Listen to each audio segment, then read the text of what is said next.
পাতায় যখন 2120 সাল, আমাদের প্রায় সবার দেহ তখন মাটির নিচে, অস্তিত্ব তখন রুহের জগতে।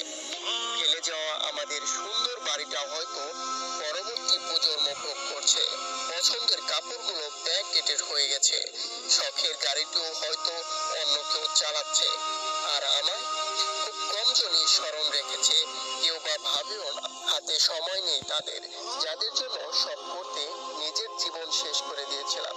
আচ্ছা, ব্যস্ততার এই জীবনে আপনি আপনার দাদাকে কতবার স্মরণ করেন? আপনার দাদির কথা কখনো কি আপনার মনে পড়ে? পৃথিবীর বুকে আজকের এই বেঁচে থাকা, এত হইচই, এত মায়া কান্না এভাবে চলছে। গত হওয়া অসংখ্য প্রজন্মকে টপকে আমরা এই জীবন লাভ করেছি, তেমনকি ভবিষ্যতে অসংখ্য প্রজন্মের ভিড়ে হারিয়ে যাবে এই জীবন। যত প্রজন্ম আসছে আর যাচ্ছে, দুনিয়াকে বিদায় জানানোর দায়িত্ব ক্ষমতা অন্যের হাতে অর্পণ করার, কিংবা কারো ইচ্ছা অপূর্ণ রেখে যাওয়ার আগে খুব কম মানুষ সময় পায় ফেলে যাওয়া জীবন একটু ফিরে দেখার।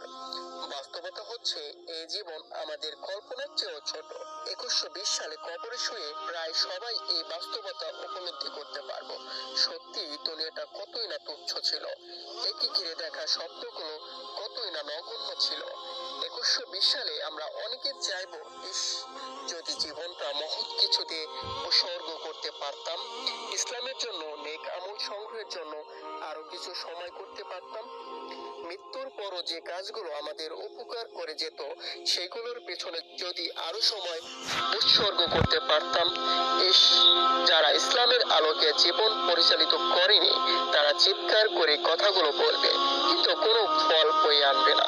তাদের হাহাকার কোরআন এভাবে তুলে ধরেছে, হাই, আমরা যদি আল্লাহ ও আল্লাহর রাসূলের আনুগত্য করতাম, হাই, আমিও যদি তাদের সঙ্গে থাকতাম, তাহলে বিরাট সফল হতে পারতাম।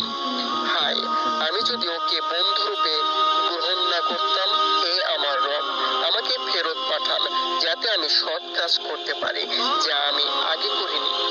বরং জবাব মিলবে না, এটা হওয়ার নয়, বরং জবাব মিলবে, না, এটা হওয়ার নয়। এটা তো তার একটি বাক্য মাত্র, যা সে বলবে। তাদের সামনে বারজাখ থাকবে উত্থান দিন পর্যন্ত। মৃত্যুর পর অনেকেই আফসোসে নিজেদের হাত কামড়াতে থাকবে, এই বলে, হায়, আমি যদি রাসূলের পথ অবলম্বন করতাম। কিন্তু সেই সময়ের আফসোস কোনো কাজে আসবে না। আসুন, মৃত্যুর ফেরেশতা আসার আগেই আমরা সংশোধিত হয়ে যাই, পাপে ভরা জীবনটা পাল্টে ফেলি, নিজেকে বদলে ফেলি।